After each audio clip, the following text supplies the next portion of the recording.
سمجھتا ہوں کہ آج کی فائنینشل ٹائمز کی رپورٹ کے بعد عمران خان کے چہرے پہ جو جعلی شرافت کا نقاب تھا وہ بہت بری طریقے سے اتر چکا ہے. اسی لیے کہتے ہیں کہ انسان جب دوسروں پہ الزام لگائے تو پہلے اپنے گریبان میں جھانکے. وَتَعِزُّ مَن تَشَاءُ وَتَذِلُّ مَن تَشَاءُ کہ عزت اور ذلت دینے والی اللہ کی ذات ہے. جو شخص اپنے تمام مخالفین کو چور چور کر کے پکارتا تھا، آج اس رپورٹ کے بعد اللہ تعالیٰ نے کی مہربانی سے یہ ثابت ہو گیا کہ عمران خان ملک کا سب سے بڑے میں بڑا ڈاکو ہے. آج کی رپورٹ جو فائنینشل ٹائمز ہے، فائنینشل اخباروں میں دنیا کی نمبر 1 اخبار سمجھی جاتی ہے، نمبر 1 جریدہ سمجھا جاتا ہے. اور فائنینشل ٹائم کی کوئی بھی خبر آج دن تک کبھی باؤنس نہیں ہوئی، کبھی کسی کوئی بھی خبر پہ کوئی ایسا شخص نہیں جو اس کے خلاف کوئی کیس جیتا ہو. تو پہلی بات، عمران نیازی فوری طور پر اگر اخلاق کی جرت ہے تو فائنینشل ٹائم کی اس خبر کے خلاف برطانیہ میں جا کے کیس داخل کرو. جس طرح اس رپورٹ کے مطابق جعل سازی کے ذریعے، دھوکہ دہی کے ذریعے، چیٹنگ کے ذریعے پیسے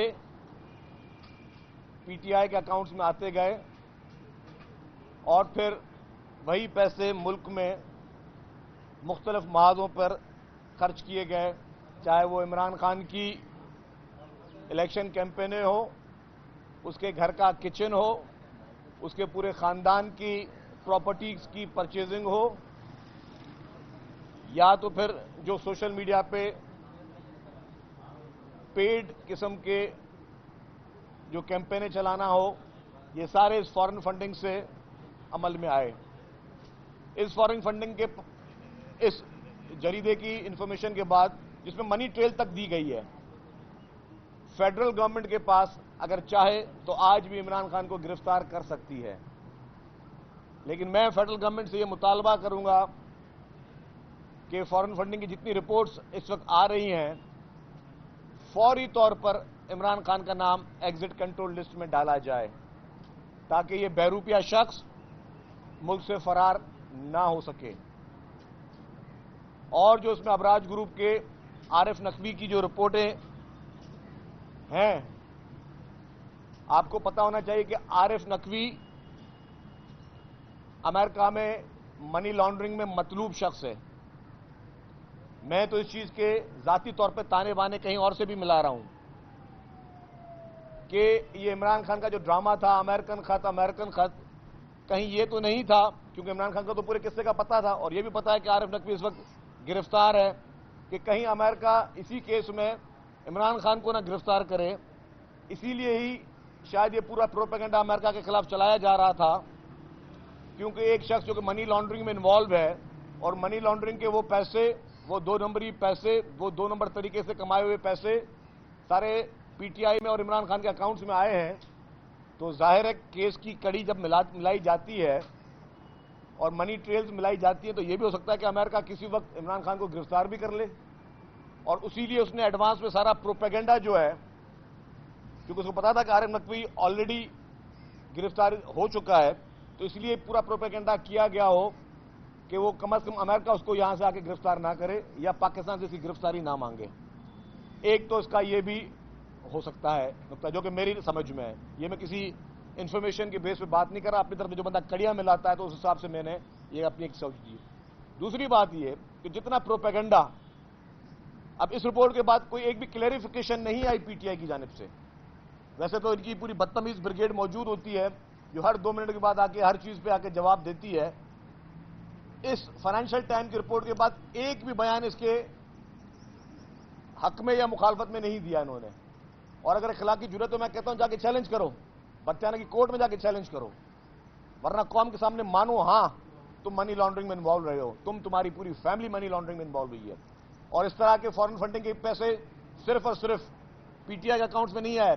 شوکت خانم ہاسپٹل میں بھی جو غبن ہوئے ہیں اس میں بھی جو فارن فنڈنگ آئی ہے اور پھر اس میں پھر ان کی بہن صاحبہ نے جس طرح امریکہ میں پراپرٹیز پرچیز کی جو بعد میں انہوں نے ایمنسٹی میں دکھائی، جس ایمنسٹی کے لیے عمران خان کہتا تھا یہ چوروں ڈاکوؤں کے لیے ہے، اس میں اس کی بہن نے وہ جو چیزیں دکھائی ہیں، کیا اس کی بہن نے یہ ثابت کیا ہے کہ وہ پیسے اس نے یہاں سے باہر کیسے بھیجے تھے؟ وہ بھی منی لانڈرنگ کے ذریعے گئے تھے۔ میں گزارش کرتا ہوں وزیر اعظم پاکستان سے، میاں شہباز شریف صاحب فوری طور پر ان تمام چیزوں کو ملا کر ایک high level J I T بنائی جائے۔ جے آئی ٹیاں جس طرح ماضی میں بنتی گئی ہیں اس طرح کی ایک جے آئی ٹی بنائی جائے جو کہ عمران خان کے اس تمام 2 نمبریوں کی، ان فارن فنڈنگ کی، منی لانڈرنگ کی، ان کرمنل آفنسز کی جے آئی ٹی انکوائری کرے اور جلد از جلد اس کو ٹائم فریم دیا جائے کہ وہ جے آئی ٹی فوری طور پر اپنی رپورٹ پیش کرے۔ تب تک اگر آپ اس کو گرفتار نہیں کرتے تو کم از کم اس کا نام ای سی ایل پہ ڈالیں۔ اور ہم الیکشن کمیشن آف پاکستان سے کہتے ہیں کہ برائے مہربانی فوری طور پر جو ججمنٹ آپ نے ریزرو کی ہوئی ہے فارن فنڈنگ کیس جو 8 سال سے پینڈنگ ہے اس کا نتیجہ دیا جائے۔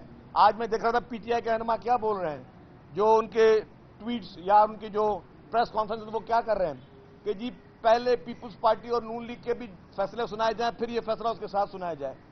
یہ کون سے قانون میں عدالت میں ہوتا ہے جی؟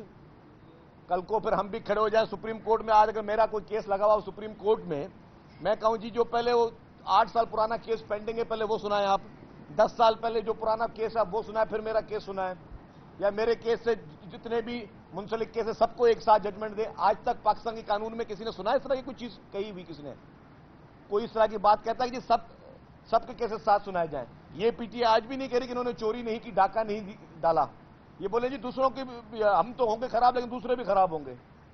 جب بھی الیکشن کمیشن کی مرضی ہے جس کا ججمنٹ پہلے سنانی چاہے سنائے، ہمیں کوئی اعتراض نہیں ہے، لیکن یہ منطق پاکستان کی میں کسی جگہ پر موجود نہیں ہے۔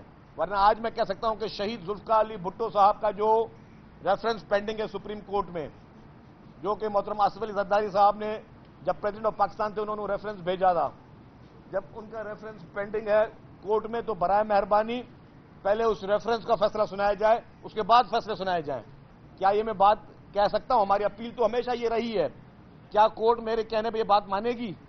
کیا یہ کوئی جینین ایکسکیوز ہے کہ کوئی اور فیصلہ نہ سنایا جائے؟ پھر تو ہم یہ کہیں جی کسی کا بھی آج جو پٹیشن ڈالتے ہیں، پچھلے 1 مہینے میں جو پٹیشن ڈلی ہے ان میں سارے فیصلے روک دیے جائیں، پہلے جو پرانی پٹیشنیں ہیں جو آپ کے پاس 15 سال پرانا کیس ہے پہلے وہ سنائے پھر یہ سنائے۔ اس طرح کے قانون پاکستان کے آئین یا قانون میں کوئی گنجائش نہیں ہے جو اس وقت پی ٹی آئی مطالبہ کر رہی ہے۔ خیر، پرزور الفاظ میں ہم اپیل کرتے ہیں الیکشن کمیشن آف پاکستان سے کہ بغیر کسی خوف کے، بغیر کسی ڈر سے، بغیر کسی دباؤ کے فوری طور پر فارن فنڈنگ کیس کا فیصلہ سنایا جائے تاکہ جو بہروپیوں کے منہ پہ نقاب ہیں وہ اتریں، لوگوں کو پتا چلے کہ ان ڈاکوؤں نے نہ صرف پاکستان کے عوام کے ساتھ کیا کیا ہے لیکن باہر ملک میں جو ہمارے ایکسپیکٹڈ پاکستانیز ہیں ان کے ساتھ کیا دھوکے بازیاں کی ہیں انہوں نے، یہ پیسے کہاں کہاں پہ استعمال ہوتے رہے ہیں، یہ کس کس ایکٹیویٹیز میں استعمال ہوتے رہے ہیں۔ جو شخص سال کا 1 لاکھ روپے ٹیکس بھرتا ہو وہ اتنا بڑا لائف سٹائل افورڈ کر سکتا ہے؟ یہ سارے فارن فنڈنگ کے پیسے تھے جس میں یہ لائف سٹائل بھی بن رہے تھے۔ ہمارے پاس 15 گریڈ کا جو آفیسر ہے اس کا سال کا انکم ٹیکس 1 لاکھ روپے ہوتا ہے، وہ اتنا شاہانہ زندگی 1 لاکھ روپے کے ٹیکس پہ گزار رہا تھا۔ اس بہروپیے کے چہرے سے یہ ماسک اترنا چاہیے، اور میں دوبارہ اپیل کرتا ہوں کہ فوری طور پر اس کا نام ای سی ایل میں ڈالیں، اس کے حوالیوں کا نام ای سی ایل میں ڈالیں اور فوری طور پہ جے آئی ٹی تشکیل دی جائے۔ یہ میری اپیل ہے پرائم منسٹر آف پاکستان سے۔ اور جے آئی ٹی نے جس طرح پہلے مختلف کیسز میں اپنی کاروائیاں کی ہیں اسی طریقے کی کارروائی کی جائے، ڈیلی کی بیسس پہ اس کی جے آئی ٹی اس کے ساتھ انویسٹیگیشن کرے، پوری رپورٹ کا آڈٹ ہونا چاہیے۔ کیا ہمارے ملک میں اسرائیل اور بھارت کے پیسے سے اب سیاست ہوگی؟ ڈوب مرنے کا مقام ہے اس جیسے لوگوں پر، شخصوں پہ۔ اکبر ایس بابر صاحب کی اپنی رپورٹ جمع ہو چکی ہے ای سی پی میں کہ اسرائیل اور بھارت فنڈنگ کرتے رہے ہیں عمران خان کو اور پی ٹی آئی کو۔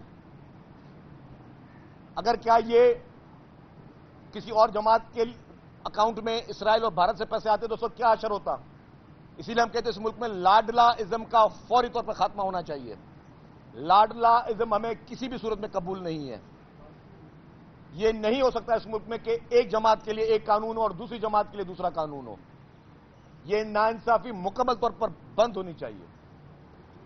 یہ بتا دیں کہ آپ ای سی ایل کی بات کر رہے ہیں, جے آئی ٹی بنانے کی بات کر رہے ہیں, لیکن ذرا اس طرح بھی نظر دوڑائیں جو ایک فرینڈلی بینچ بنا ہوا ہے چیف جسٹس کی سربراہی میں, جو آپ کی ہر چیز کو بلڈوز کر رہا ہے, کل وہ اس بینچ کے سامنے جائیں گے تو ہر چیز آپ کا بلڈوز ہوگا. کیونکہ دیکھیں جی, عوام کے سامنے رپورٹیں آنی چاہیے, عوام کے سامنے چیزیں کلیئر ہونی چاہیے, پھر عدالت جو بھی فیصلہ کرے. ہم نہ کبھی الیکشن کمیشن کو کسی پریشر میں ڈالنا چاہتے ہیں, نہ کسی عدالت کو کسی پریشر میں ڈالنا چاہتے ہیں. ہم صرف ایک بات چاہتے ہیں کہ انصاف کا تقاضے اس ملک میں ہر شخص کے لیے اکول ہونے چاہیے. اس ملک میں لاڈلا ازم کا فوری طور پر خاتمہ ہونا چاہیے. اگر جے آئی ٹیز باقی پولیٹیکل پارٹیز کے لیے بنی تھی تو کیا وجہ ہے کہ پرائم منسٹر صاحب کے ہاتھ میں جے آئی ٹی بنانا؟ میں پرائم منسٹر صاحب سے اپیل کرتا ہوں کہ آپ جے آئی ٹی تشکیل دیں, اس جے آئی ٹی کے مرکز سب کے سامنے آئیں, جے آئی ٹی میں پتہ چلے کہ ان ڈاکوؤں نے کس طرح دشمن ممالک کے پیسے استعمال کر کے ہمارے ملک میں سیاست کے اوپر قابض رہے ہیں, اور ان کے کوئی اس میں فرق نہیں کہ نہ صرف پیسے مانگے چلے ہوں. اگر اسرائیل اور بھارت فنڈنگ دے سکتا ہے پی ٹی آئی کو تو ان کے تھنک ٹینکس بھی یہاں کام کر سکتے ہیں. جو آج جو سوشل میڈیا پہ جو ٹرینڈ چلتے ہیں ہمارے اداروں کے خلاف اور اداروں کے سربراہوں کے خلاف, پھر یہ بھی ہو سکتا ہے کہ پیچھے اس میں اسرائیل اور انڈیا کے جو ہے لوگ وہ شامل ہوں. الزامات تو لگائے جاتے ہیں مگر کوئی الزام آج تک کسی پر بھی ثابت نہیں ہوتا. جس طرح زرداری صاحب پر بھی الزام لگے اور عمران خان اور اس کی ٹیم پر بھی الزام لگے, مگر ہر کوئی یہ کہتا ہے کہ وہ سارے ایماندار ہیں. تو پھر جب ایماندار ہیں تو پھر الزامات دیکھیں جی, فائنینشیل ٹائم میں نے آپ کو کہا کہ پوری دنیا کا سب سے کریڈیبل فائنینشیل نیوز پیپر ہے. اچھا ہو سکتا غلط ہے تو عمران خان جا کے کیس کر لے فائنینشیل ٹائمز پر. اور ہم کیا کہہ رہے ہیں, میں تو یہ نہیں بولا کہ آج عمران خان کو پھانسی پہ لٹکا دو. میں تو کہہ رہا ہوں جو الزامات عمران خان پہ لگے ہیں اور جو فائنینشیل ٹائمز میں چھپے ہیں اس پہ اگر جے آئی ٹی بن جائے, اور اس جیسے اور جو الزامات اکبر اس بابر صاحب نے لگائے کہ جی اسرائیل اور انڈیا کی فنڈنگ اس میں آئی ہوئی ہے, تو اس پہ اگر جے آئی ٹی بن جائے تو اس میں کون سی بری بات ہے؟ میں تھوڑی بولوں کہ سزا دے دیں. میں کہہ رہا ہوں جوائنٹ انویسٹیگیشن ٹیم ایک تشکیل دی جائے جو اس کیس کا فیصلہ کرے, جو اس پوری انویسٹیگیشن کو کرے, پورے سب کو بلائیں کہ جی علیمہ خان نے باہر پراپرٹی لی, انہوں نے ایمنسٹی میں ظاہر کر دی, چلے کوئی بات نہیں. ایمنسٹی کیا کہتی ہے؟ ایمنسٹی یہ کہتی ہے کہ جی آپ نے ایک چیز ڈکلیئر کر دی کہ جی یہ چیز آپ کی, اب آپ کو کوئی بھی ادارہ پوچھ نہیں سکتا, لیکن یہ تو پوچھ سکتا ہے کہ آپ نے اس میں اماؤنٹ اپنا ڈکلیئر کیا ہے, اپنی ویلتھ ڈکلیئر کی, لیکن وہ پیسے باہر گئے کیسے, علیمہ خان نے امریکہ پیسے کس طرح بھیجے, وہ ایمنسٹی بتائے گی. وہ ایمنسٹی کا اس کا کوئی دائرہ کار نہیں, وہ آپ کی ایف آئی اے بتائے گی, وہ آپ کے دوسرے ادارے بتائیں گے کہ اس نے حوالہ کے ذریعے پیسے بھیجے, لیگل سورسز سے بھیجے, اور یہ پیسے کہاں سے آئے اس کے پاس. کیا یہ پیسہ شوکت خانم ٹرسٹ کا نہیں ہے؟ کہ شوکت خانم ٹرسٹ میں علیمہ خان جو ہے وہ اس کی ممبر بھی ہیں, وہ اس میں بورڈ آف ڈائریکٹرز میں بھی ہیں. تو ایک شخص نے اپنی بہن کو ممبر بنایا اور وہ پیسہ اگر کسی کی پراپرٹیاں پرچیز کرنے میں استعمال ہو رہا ہے تو اس پہ جے آئی ٹی بننی چاہیے. میں ریکویسٹ کر رہا ہوں کہ ان ساری چیزوں پہ جے آئی ٹی بنے اور دودھ کا دودھ پانی کا پانی ہو. اچھا یہ بتا دیں کہ آپ کی حکومت کو آئے ہوئے 3 ماہ سے زیادہ ہو گیا, نہ تو آٹا اسکینڈل پہ آپ نے کوئی ریفرنس دائر کیا, نہ آپ نے چینی اسکینڈل پہ کچھ کیا. بہت سارے اسکینڈلس ہیں, اسی طرح پشاور پی آر ٹی ہے, بہت سارے آپ نے خود ابھی پرشاسن سے پیسوں کا ذکر کیا. تو کیا کمزوریاں ہیں, کیا وجوہات ہیں, آپ کو کچھ ادارے منع کر رہے ہیں یا کوئی مجبوریاں ہیں, کیا ہے, کیوں نہیں آپ کو کچھ کرتے؟ آپ کی بات بہت زبردست سوال کیا سمرو صاحب آپ نے. پہلے میں بات کرتا ہوں آٹا چینی اسکینڈل پہ, اور پھر مجھے یاد دلائے گا میں آپ کو پشاور بی آر ٹی پہ بھی جواب دوں. آٹا چینی اسکینڈل میں عمران خان نے اپنے آپ کو این آر او دیا. وہ کیسے این آر او دیا کہ ساری 2 نمبریاں عمران خان نے کروائیں تھرو کیبنٹ, اور پھر نیب میں ایک لا پاس کیا عمران خان نے کہ کیبنٹ کے جتنے ڈیسیجن ہیں ان کو امیونٹی حاصل ہے, کیونکہ اس کو پتا تھا کہ اس نے غلط کام کیے ہیں. اس نے لوگوں سے ان مافیا سے کمیشنیں لے کر کبھی وہی چیز ایکسپورٹ ہو رہی ہے, کبھی وہی چیز دوبارہ امپورٹ ہو رہی ہے, یہ سارے ڈرامے بازیاں کی. اس کو پتا تھا کہ ان مافیاز کے ہاتھوں میں عمران خان کھیل رہا تھا. انہوں نے اس کو پیسے دیے جس سے ملک کی معیشت کو اربوں روپے کا نقصان ہوا. پھر اس کو پتا تھا کہ اب میری حکومت جائے گی, تو اس نے خود ایک نیب کا ایک اس نے امینڈمنٹ کی, اور اس امینڈمنٹ کے ذریعے اس نے کیبنٹ کے سارے ڈیسیجن کو اس نے امیونٹی حاصل کی.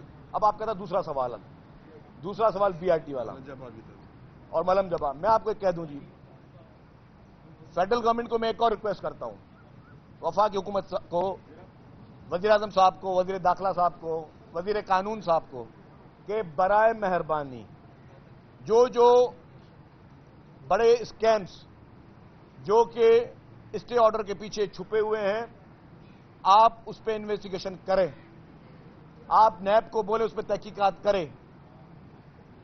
اسٹے آرڈر آپ کو تحقیقات نہ کرنے کا، آپ تحقیقات کریں، اس کے بعد انہی عدالتوں کے سامنے رکھ دیں کہ جی آپ نے تو اسٹے دیا تھا ہمیں کہ جی ہم اس غلط کام پہ انکوائری نہیں کر سکتے، لیکن ہم انکوائری ہماری یہ ہوئی ہے اور اس کے فیکٹس یہ ہیں۔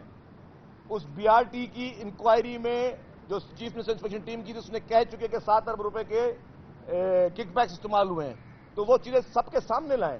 پھر عدالتیں بولتی ہیں کہ اس کے باوجود بھی تو آپ بھلے نہ کریں، لیکن آپ اپنا کام کریں۔ قانون جو ادارے بنتے ہیں، نیب، ایف آئی اے، ان کا کام ہے اپنی انویسٹیگیشن انکوائری کریں۔ پاکستان میں مجھے کوئی ایک پولیٹیکل پارٹی بتائے جس نے اسٹے آرڈر لیے ہوں۔ یہ واحد عمران خان ہی کیوں ہے جو کبھی بی آر ٹی پہ اسٹے چاہیے اس کو، کبھی ملم جبا پہ اسٹے چاہیے، کبھی فارن فنڈنگ کیس پہ اسٹے چاہیے؟ کیا یہ ملک اس کے باپ کا ہے کہ اس کے ہر کرپشن پہ اس کو جو ہے اسٹے ملے گا اور تمام ادارے خاموش رہیں گے کیونکہ یہ لاڈلا ہے؟ یہ لاڈلازم کا خاتمہ کے بغیر میں آپ کو کہتا ہوں کہ اس ملک آگے نہیں بڑھے گا۔ اس ملک میں لاڈلازم کا خاتمہ فوری طور پر لازم ہے۔ Thank you. شکیل صاحب ایک سوال لے لیجیے گا، فواد چودھری نے عارف نقوی کے معاملے کو بھی ایک اسلامی ٹچ دیا، اس کا کہنا ہے کہ پاکستانی میڈیا اپنے لوگوں کو ولن بنا کر پیش نہ کرے، عارف نقوی کے پیچھے کور نہ کی جائے، اس کے پیچھے اسرائیلی لابی ہے، کیا کہیں گے واقعی اسرائیلی لابی ہے؟ اسرائیلی لابی جو ہے فنڈنگ دے رہی ہے پی ٹی آئی کو، اور بقول ان کے کہ عارف نقوی کے پیچھے اسرائیلی لابی ہے۔ اسرائیلی لابی کو عارف نقوی نے امریکہ میں 2 نمبری کی ہوئی ہے، وہاں پہ اس نے جو ہے منی لانڈرنگ کی ہوئی ہے۔ امریکہ میں برطانیہ میں اس نے اس کو اریسٹ کیا ہے۔ جب عارف نقوی اریسٹ ہوا تھا تو پہلا سوال اس نے ایئرپورٹ پہ کہا تھا مجھے I want to talk to my friend prime minister Pakistan. آپ پڑھ لیں جریدے کی رپورٹ اگر میں غلط بول رہا ہوں۔ جیسے عارف نقوی کو لنڈن ایئرپورٹ پہ ہیتھرو پہ اریسٹ کیا، اس نے پہلا یہ امیگریشن کا I want to talk my dear friend Imran Khan prime minister of Pakistan. تو یہ پورا ریکٹ یہ ساتھ چل رہا تھا، اور عارف نقوی کو ابھی امریکہ حوالگی کا کیس چل رہا، مجھے اس کا لیٹسٹ ابھی پتا نہیں ہے کہ کیا اس کی پوزیشن ہے، لیکن یہ سارے اس میں انوالوڈ ہیں۔ اور یہ فواد چودھری کہے یا کوئی بھی کہے، کیونکہ اب اس کے میں کہہ رہا ہوں کہ آج اصولی طور پر پی ٹی آئی کا جنازہ نکل چکا ہے اس رپورٹ کے بعد۔ شادی صاحب، یہ 11 ایم این ایس کے استعفے جو منظور ہوئی، ان کی 3 سیٹیں کراچی کی، ایک لیاری کی بھی ہے، ملین کی بھی ہے، تو ان سیٹوں پہ پیپلز پارٹی کون سے امیدوار لا رہی ہے، کب ہوں گے؟ مجھے جب تک الیکشن شیڈول نہیں آ جاتا تب تک میں آپ کو نہیں بتا سکتا کہ کیا شیڈول ہے، کون سے امیدوار ہے۔